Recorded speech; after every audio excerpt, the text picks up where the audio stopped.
had no idea that the Nazis tried to incorporate brothels into their concentration camps.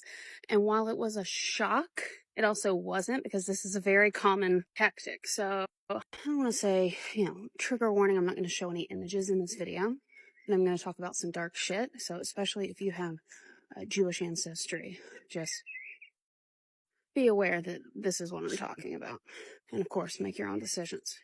I'm in London. My partner and I just spent a week in Germany.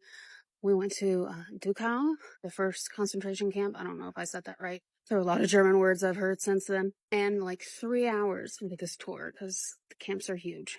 Being told by the tour guide and shown the literal calculations of that the average life expectancy that the Nazi army planned that these people would only survive 275 days. We're then near the end of their reign, looking into wondering how they could boost productivity, how they could get more output out of these people, because we don't talk about much in the US. We talk about the gas chambers. We don't talk about how this was a labor camp. Private companies, some of whom were American, used people in these camps for labor. Every cult, every movement to target and get rid of people, it's almost always about getting cheap to free labor. And so they were rationed food just to keep them alive those 275 days.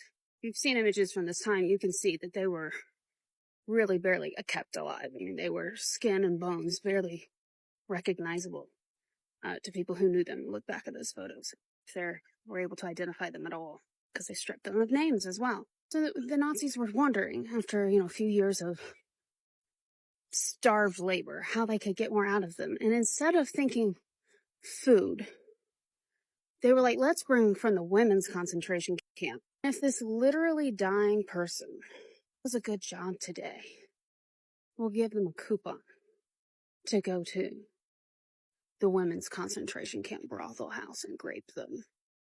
And it was not effective. Less than 1% of those fellas went.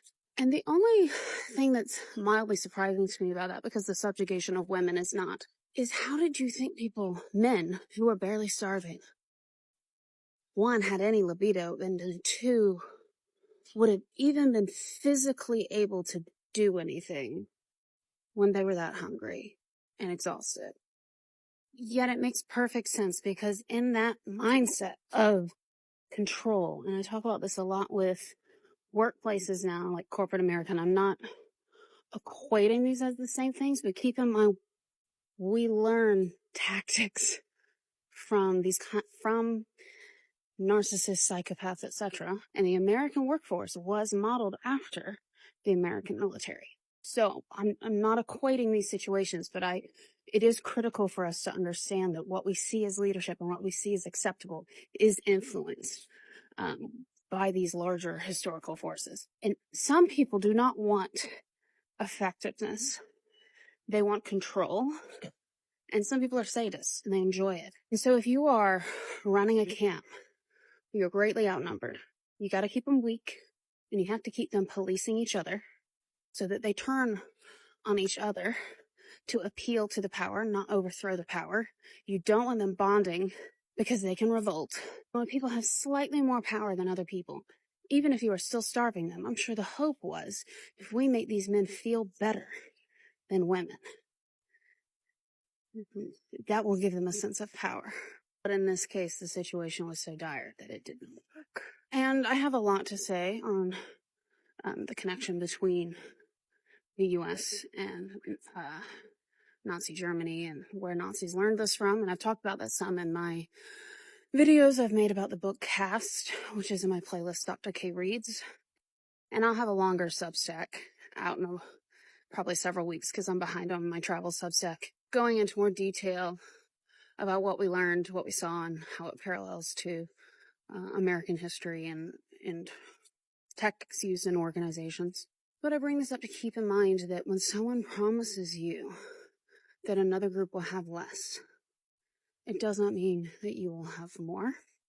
Someone using that, trying to promote that, is never a good person, and you're never actually going to work out with them. And also, the people in power aren't necessarily rational or even use the most effective tactics because, again, it's about the sadism. It's about that these men were supposed to die. Because you know what would have motivated them? Was some fucking food. And the only reason to not offer that to them was to make them suffer. And if our joy is dependent on other people's suffering, we're only hurting ourselves and other people.